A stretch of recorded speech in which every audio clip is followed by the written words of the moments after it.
Bien, bonjour à tous, bienvenue sur cette première vidéo d'une chaîne des clés pour le climat.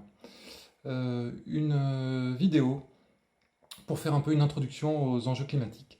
Une vidéo qui m'a été soufflée par une amie, parce que finalement, il y a pas mal de gens qui sont intéressés par le sujet. On trouve plein d'articles au jour le jour, extrêmement intéressants, extrêmement pointus, parfois polémiques.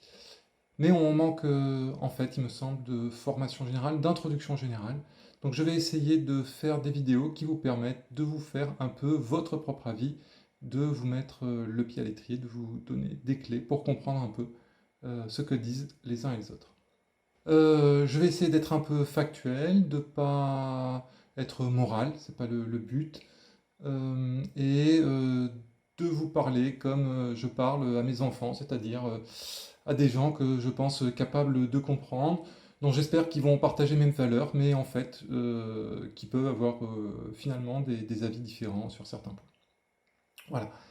Alors, est-ce que je suis légitime pour faire ça? Je suis un citoyen, comme d'autres. Une particularité, je suis chercheur en informatique. Alors, ça veut dire quoi? Ça veut dire que bah, les chiffres me font pas peur, quoi. C'est que quand je vois un gros document de 30 pages, bah, voilà, c'est mon boulot de savoir lire ce genre de choses.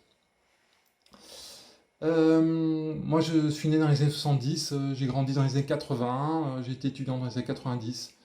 Voilà, c'est un peu pour me situer. Comme beaucoup de monde, moi j'ai été assez noyé par les chiffres quand j'ai commencé à m'intéresser au sujet de près, quand j'ai commencé à comprendre qu'il y avait ce qu'on va appeler un problème, quand même. Euh, et puis je sais un peu comment fonctionne la science en général, donc un peu faire le tri entre des arguments récupérés un peu vite par des journalistes, des choses qui sont un peu montées en épingle par les uns ou les autres, ou des chercheurs qui essayent de chercher un peu plus la lumière que la science, ou au contraire d'autres qui, à force d'être très humbles dans ce qu'ils font, finissent par être inaudibles. Voilà, donc ça fait à peu près 4 ans que je creuse le sujet, et je vais vous faire un peu un état de la situation. Alors première question, est-ce que la situation est grave? Je vais essayer d'éviter de parler de situations graves, d'accord, de désastres, de catastrophes. Euh, bon, c'est des mots, ils existent, mais je veux dire, si mon fils meurt pendant un accident de voiture, pour moi, ce sera un désastre. Pour toute sa famille, ce sera un désastre. Mais pour pas mal de gens, ce sera un non-événement.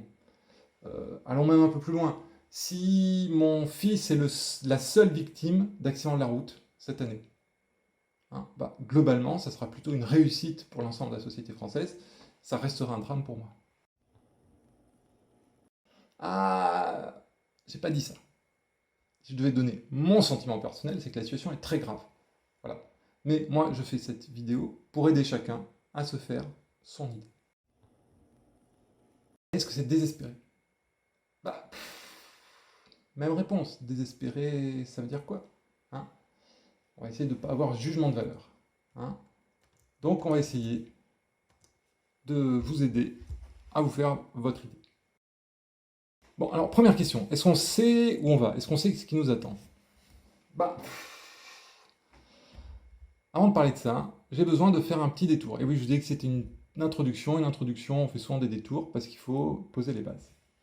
Il va falloir parler de gaz à effet de serre, de CO2 et de réchauffement climatique. Alors, commençons par parler de la température sur Terre. Euh, la Terre, elle flotte dans l'espace. L'espace, c'est globalement à moins de 270 degrés. À peu près partout, sauf près des étoiles où il fait chaud. Alors, comment ça serait sur notre Terre si on n'avait pas d'atmosphère, par exemple?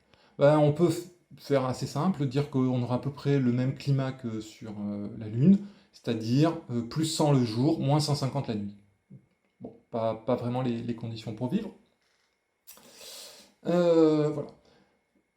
Passons sur les détails. On a une atmosphère, une couche gazeuse autour, qui fait tampon, hein, qui permet de ne pas avoir ces grandes variations énormes entre jour et nuit. Et puis elle fait un peu plus que ça, elle piège les rayons du soleil. D'accord? Elle ne fait pas qu'une moyenne. Et c'est cet effet-là qu'on va appeler effet de serre. il y a des gaz qui provoquent de l'effet de serre. Plus il y a de gaz qui provoquent de l'effet de serre, plus il fait chaud. C'est simple. Avec moins de gaz à effet de serre, il ferait plus froid. Alors, donc est-ce que l'effet de serre c'est mal? Non, ni bien ni mal. La question c'est dans quelle température on a envie de vivre. Donc, le gaz à effet de serre c'est quoi? Alors, le plus célèbre, celui dont on entend le plus parler, c'est le CO2, dioxyde de carbone. Voilà, celui qu'on émet quand on respire, celui qu'on émet quand on brûle des trucs en fait. Voilà, quand on brûle du gaz, quand on brûle du bois, quand on brûle... mais il y en a plein d'autres. La vapeur d'eau, par exemple. Le méthane, méthane CH4. Voilà, c'est globalement les plus célèbres. Alors, comme ils n'ont pas tout à fait le même pouvoir de réchauffement, on parle en général en équivalent CO2. Alors, c'est des petites simplifications. S'il y a des gens qui veulent entrer dans les détails, on pourra y entrer. Mais on va parler en équivalent CO2, et globalement, le méthane, à quantité équivalente, il réchauffe beaucoup plus, donc plutôt que de parler de mélange compliqué, voilà, on parle d'équivalent CO2. Le CO2, on en dégage quand on brûle des trucs, un incendie par exemple. On en dégage quand on respire. Et les plantes font l'inverse. Enfin, les plantes, elles en dégagent un petit peu quand elles respirent, mais surtout, elles font de la photosynthèse. Donc la photosynthèse, soleil, et elles transforment ça. Nous, on les transforme en coups de soleil, la synthèse. Elle transforme ça en matière carbonée. Le cœur du bois, c'est parce que la plante, avec la photosynthèse, est capable d'absorber le CO2 et de le transformer en bois. Tout simplement. Jusqu'à l'ère industrielle, il y avait un équilibre global entre ce que les êtres vivants dégageaient comme respiration, les incendies qu'on pouvait avoir de ci, de là sur la planète, et ce que les plantes absorbaient. Voilà, on avait un équilibre. Depuis l'ère industrielle, l'équilibre est plutôt un peu en faveur du dégagement de CO2. On en met un petit peu plus, un petit peu plus, un petit peu plus. Et le problème de ce un petit peu plus, c'est qu'il s'accumule. Donc pendant longtemps, on n'a pas vu les effets, et maintenant, on les voit. À partir de ça, est-ce qu'on peut savoir où on va? Ben, oui et non. D'accord. Les climatologues ont une assez bonne compréhension du système. D'accord. C'est-à-dire que si on leur dit à peu près combien de CO2 on va rejeter, ils sont quand même à peu près capables de dire quel va être le réchauffement. Si je dis ça simplement, il y en a plein qui disent « Ah, mais il y a plein de boucles de rétroaction, tu nous en parles pas, c'est vachement compliqué. » C'est vrai, mais on a la tendance globale quand même. Le truc, c'est que personne ne sait combien de CO2 l'humanité va continuer à dégager. Personne. On sent bien que demain, on ne va pas arrêter tous les moteurs à explosion, toutes les centrales à charbon et toutes les centrales à gaz. On va continuer à se chauffer au gaz, etc. etc. Donc, on ne va pas s'arrêter tout de suite. Est-ce qu'on va réduire? On peut l'espérer. Donc, les scientifiques sont capables de faire des scénarios si on continue au même rythme. Ça, c'est des scénarios assez, on va dire, pessimistes. Et de faire des scénarios si on s'arrête tout de suite, si on fait des très très gros efforts. Maintenant, personne ne sait vraiment quelle trajectoire on va avoir. Dès lors, quand vous lisez un article qui vous dit en 2100, il va faire telle température, on va avoir tel niveau on va avoir les océans qui vont monter de temps, etc. etc. Alors, c'est sûrement basé sur une hypothèse, sur un papier qui est très sérieux. Ce que le journaliste voulait vous dire, c'est quelle est l'hypothèse que les scientifiques ont pris comme dégagement de CO2. Voilà. Ça, généralement... Donc, en général, le journaliste qui a envie de faire un papier catastrophique, il prend l'évaluation la plus haute et il vous donne la prévision la pire. La prévision la pire, si on continue, comme on continue actuellement. C'est pas un scénario irréaliste, c'est un scénario qui fait on continue.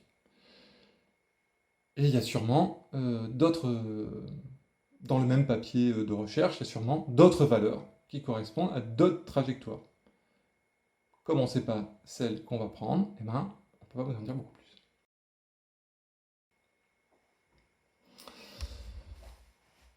un tout petit point, tout de suite, parce que c'est la question fondamentale que les gens qui découvrent le problème posent, qui est pourquoi est-ce qu'on ne capte pas ce CO2, ces gaz à effet de serre? Pourquoi est-ce qu'on en dégage? Ok, on en dégage, on a besoin, mais pourquoi est-ce qu'on les reprend pas? Ce qu'on appelle la captation. Alors, je vais faire très court.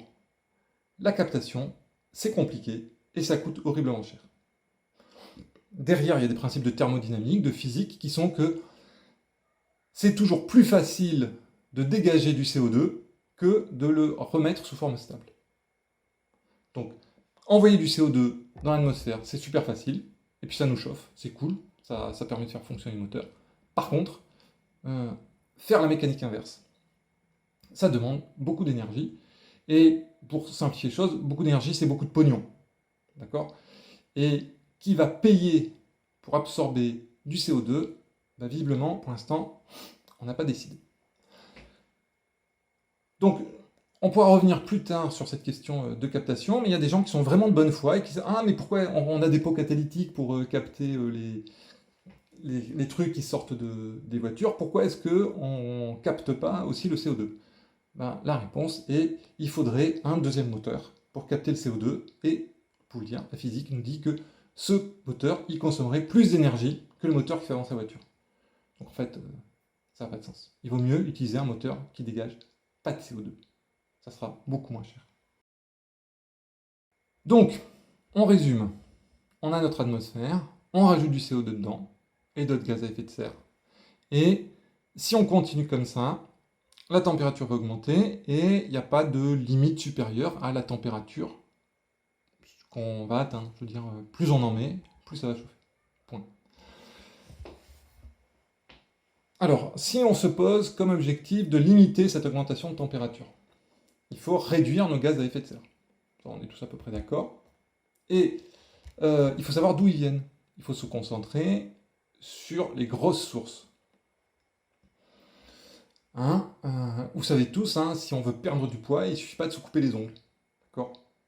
D'un point de vue purement physique, si vous vous coupez les ongles, vous allez perdre du poids. Mais vous sentez bien que ce n'est pas la manière qui va nous permettre de vraiment perdre du poids.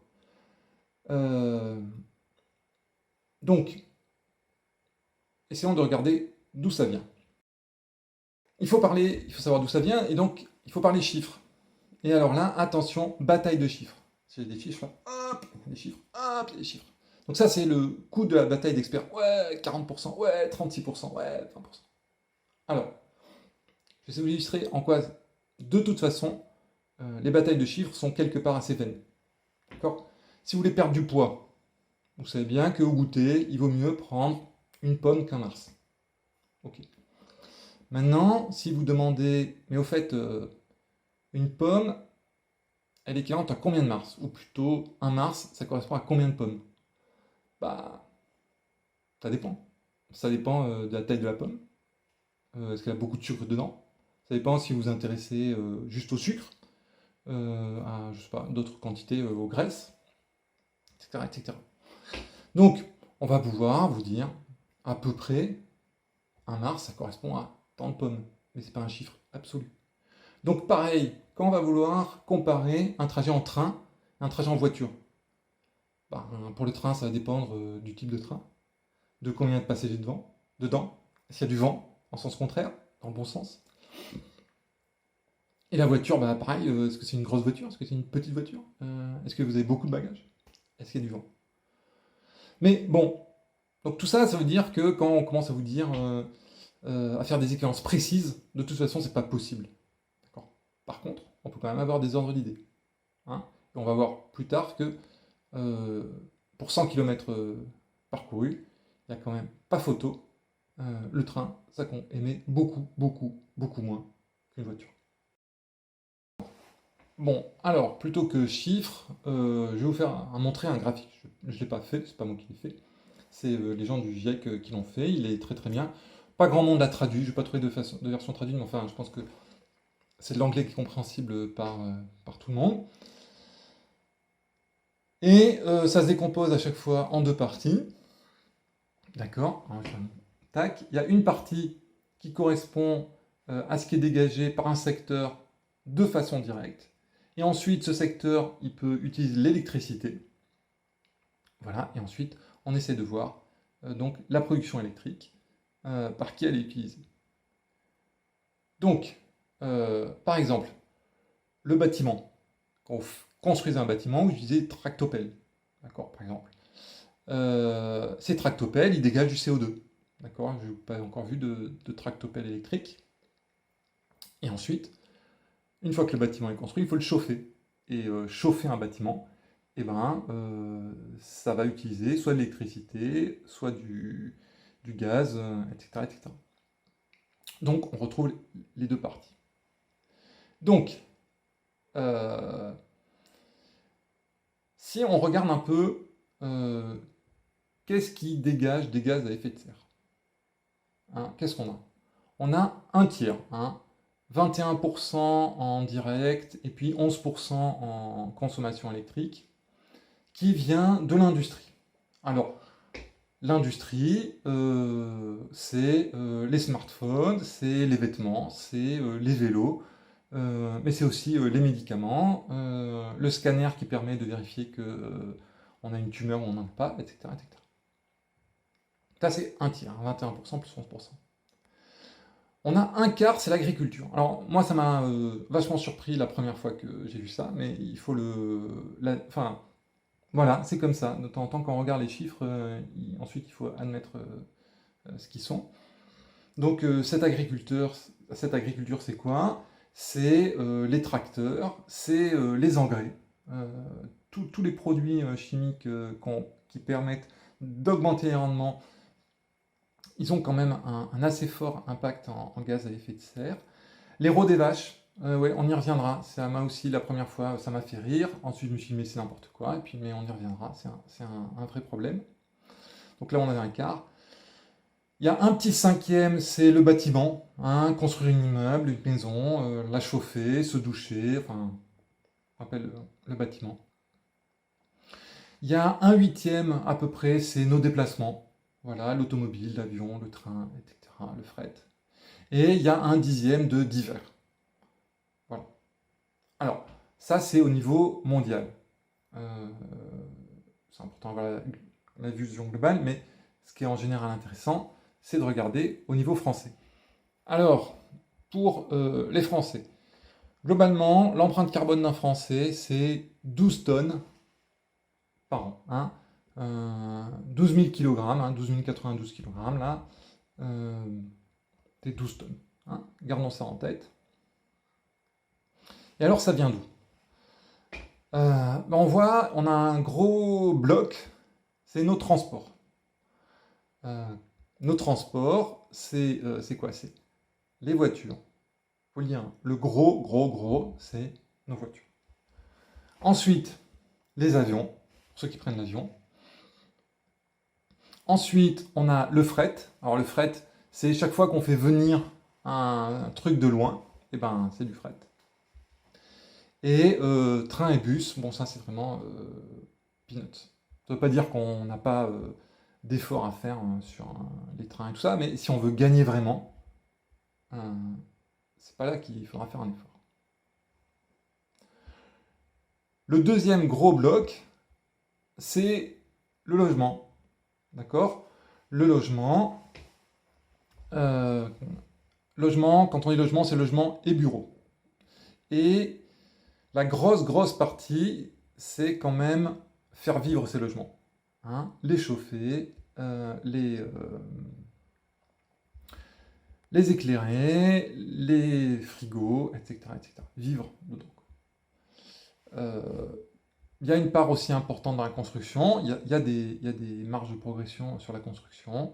Et puis, tout ce qui est équipement. Troisième grand point, les biens de consommation. Vous vous souvenez, je vous ai dit l'industrie. Eh bien, grosse partie, d'accord, eh ben, nos smartphones.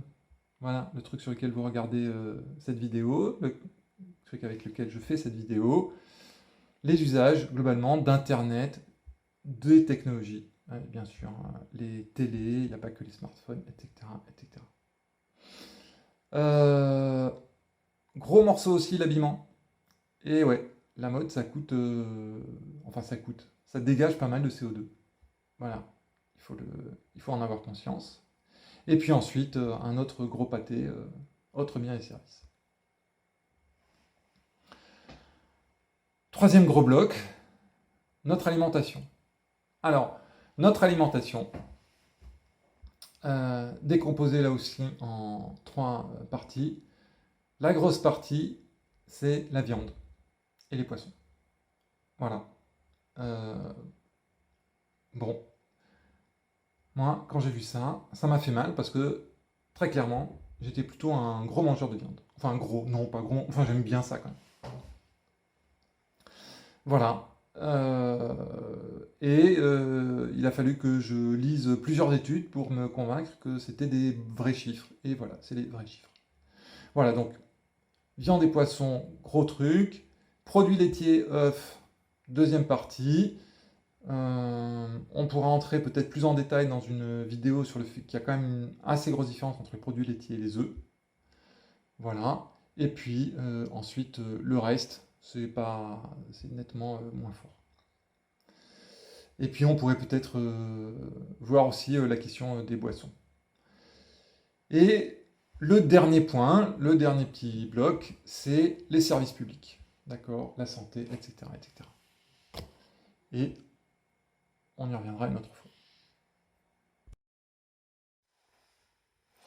Bon, vous avez vu, je viens de me changer. Parce qu'en fait, quand on a des enfants, trouver une heure d'affilée pour faire une petite vidéo, c'est un peu compliqué. Donc en fait, deuxième partie de la vidéo enregistrée bien après la première partie. Donc là, je vous ai parlé un peu des Français en moyenne. Alors, si vous voulez vous intéresser à ce que vous produisez, vous, comme CO2, il y a des sites qui existent, il y en a plein. Euh, bon, j'en ai regardé quelques-uns, je ne les ai pas tous faits, c'est super long. Les deux qui me semblent pas mal, c'est nosgestesclimat.fr, je vais mettre là, et MyCO2 aussi. Voilà. Donc je vous disais, on est à peu près à 12 tonnes par Français. Et qu'est-ce qu'il faut faire? Si on veut être sur une trajectoire 1,5 degré, 2 degrés, d'accord, les engagements à la France, c'est de passer à 2 tonnes par personne. Donc 2000 kilos. Donc ça veut dire divisé par 6. Alors, divisé par 6, c'est un effort, clairement. Et ça sera un ping-pong entre des efforts individuels et des efforts collectifs. L'exemple le plus simple à illustrer, c'est le vélo.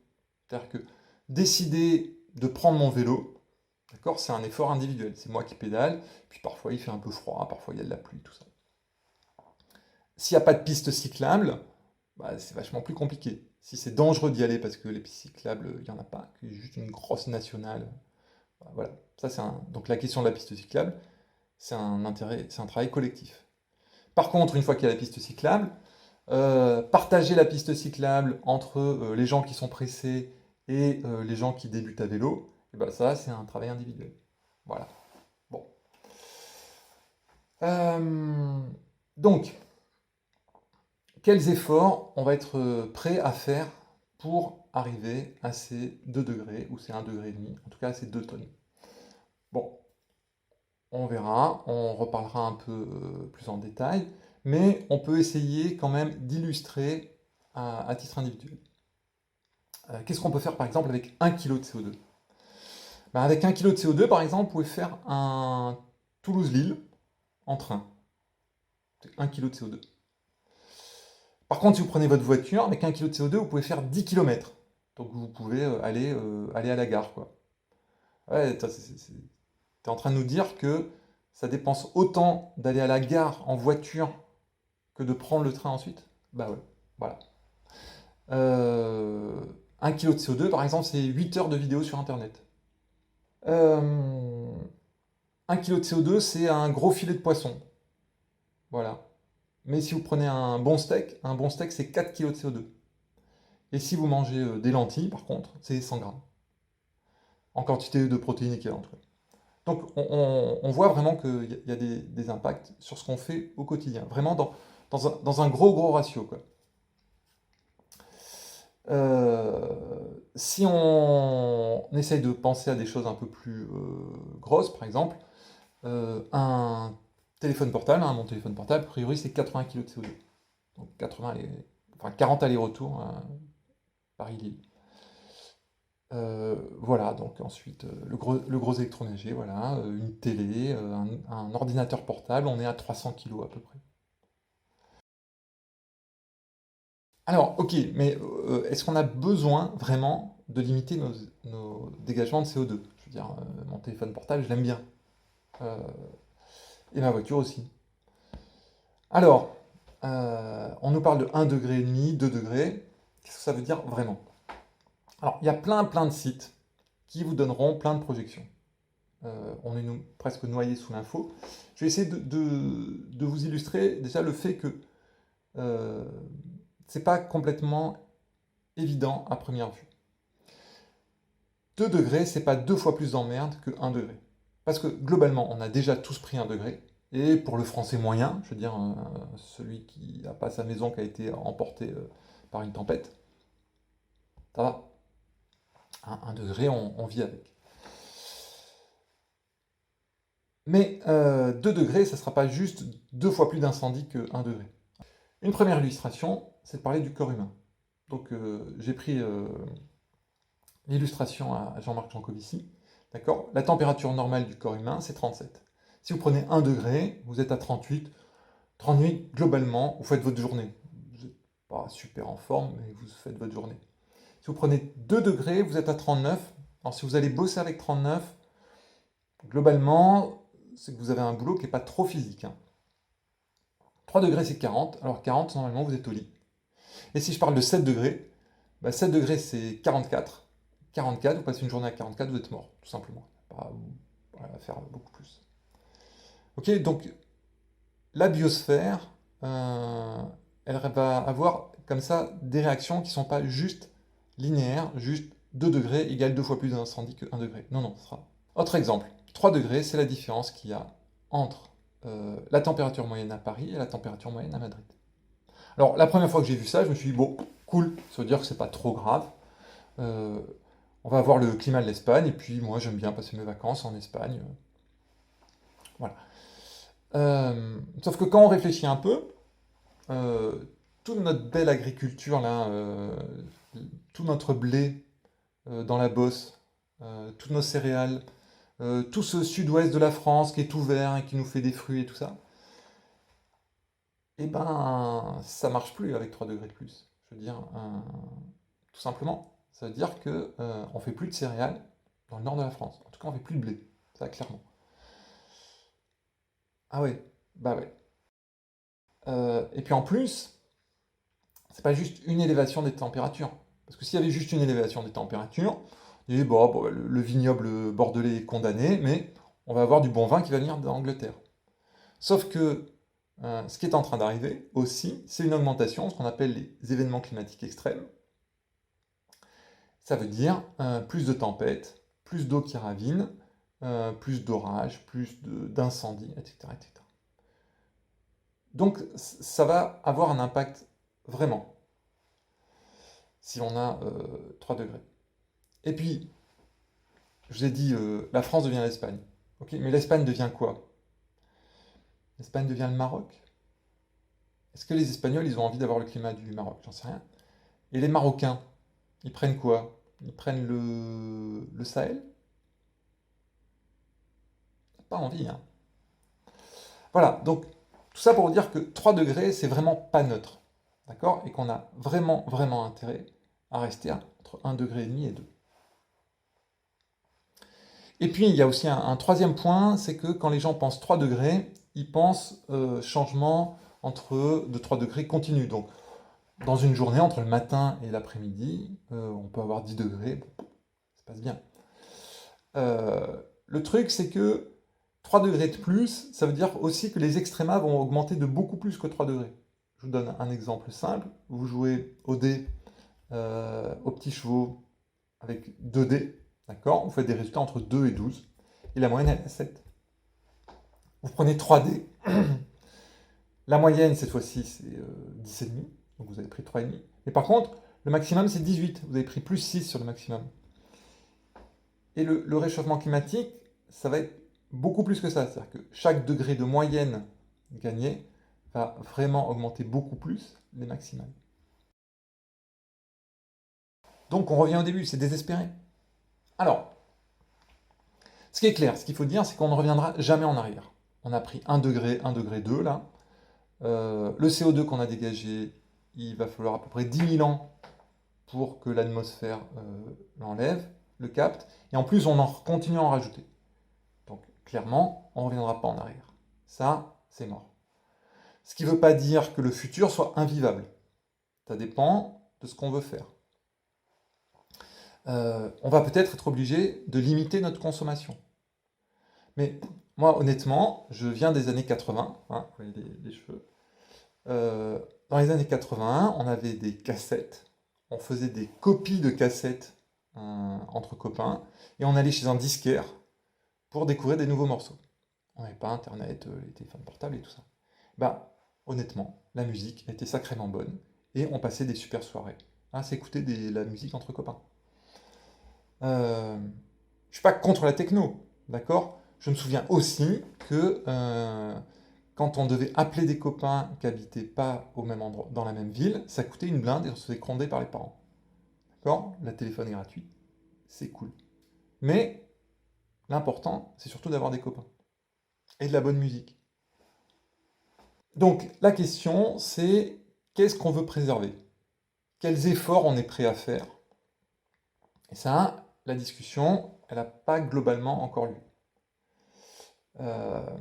On va devoir faire des efforts et des efforts financiers et des efforts de société, des efforts techniques et des changements de mode de vie. Alors, à la question, moi je veux pas changer, il y a des postures qui sont moi je veux pas changer de mode de vie. Alors, là la réponse est ben tant pis, si on fait rien, de toute façon nos vies vont changer. Si on n'arrête pas de balancer encore du CO2, ça va augmenter la température et nos vies vont changer.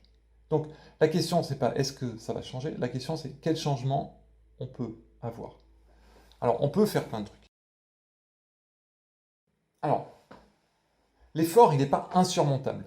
L'effort il sera à la fois technique et social. L'effort technique c'est dégager moins de CO2 avec des moyens techniques. Donc par exemple isoler les maisons, par exemple des voitures qui émettent moins de CO2, d'accord, ou des transports de façon générale qui émettent moins de CO2, etc., etc. Globalement, divers économistes chiffrent ça à le coût de la transition écologique à une année de PIB mondial. Et la dernière évaluation de la Banque centrale allemande, pour l'Allemagne, était à peu près dans ces eaux-là. Un an de PIB, c'est-à-dire que si on fait la transition sur 10 ans, il faut faire 10% du PIB chaque fois qu'on injecte là-dedans. Alors 10% du PIB, c'est quand même un peu chaud, mais c'est pour vous donner un ordre d'idée. Le truc, c'est que l'effort ne sera pas que technique. Certains aspects de nos vies auront une modification juste technique. On peut par exemple décider de limiter les évolutions, de faire durer nos téléphones plus longtemps. Ça, c'est un vrai gain, d'accord, simple. Ça veut juste dire que il y a un nouveau modèle avec, je sais pas, 800 gigas qui va sortir, alors qu'on a un précédent modèle à 300 gigas, 200 gigas. On va devoir rester avec le précédent, peut-être parce que le nouveau il sera plus cher, clairement. Donc on pourra avoir aussi des questions de justice sociale associées. Il y a peut-être des gens qui seront capables de se payer des choses que d'autres ne pourront pas se payer. Voilà.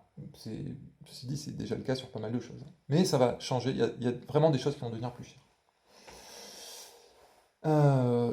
Et puis, mais il n'y a pas vraiment de retour en arrière dans ce cas-là. Voilà. Après, il y a des choses où, ouais, peut-être qu'il va y avoir une sorte de retour en arrière. Par exemple, sur les fringues. En France, on est à 30 kg de fringues par personne par an. Globalement, il va falloir qu'on réduise. Et là, il n'y a pas 8000 façons de faire. On va devoir avoir moins de fringues. On va devoir les faire durer plus longtemps. Peut-être même qu'on va aller à l'école avec des pantalons rapiécés. Moi, dans les années 80, je suis allé à l'école avec des pantalons que ma mère rapiéçait. Voilà. Et j'étais pas le seul. Et donc j'avais pas spécialement honte, c'était normal d'avoir un pantalon rapiécé.